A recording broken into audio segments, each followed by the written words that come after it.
Sinugod sa ospital ng hindi bababa sa 100 estudyante ng Barangay Pisanan Sibalom Antique matapos kumalat ang sinasabing kemikal na amoy sa lugar.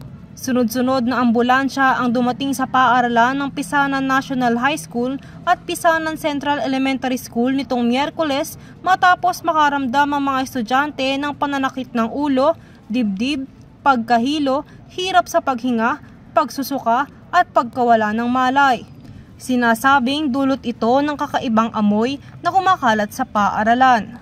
Sinugod ang nasabing mga estudyante sa Ramon Maza Senior Memorial District Hospital at Angel Salazar Memorial General Hospital para mabigyan ng medikal na atensyon. Samantala, kinansela naman ang klase sa ilang paaralan ng Antique mula July 2 hanggang July 3 para maiwasan ang hindi magandang epekto ng nasabing amoy sa mga mag-aaral.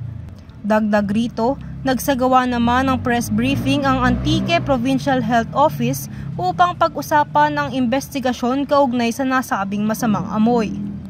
Pinapayuhan naman ng Sibalom Mayor Giancarlo Oseña na mag-ingat ang mga residente ng lungsod at magsuot ng face mask para masiguro ang kalusugan. Para sa EuroTV News, ako si Julie Serra, sumasaludo sa bawat Pilipino.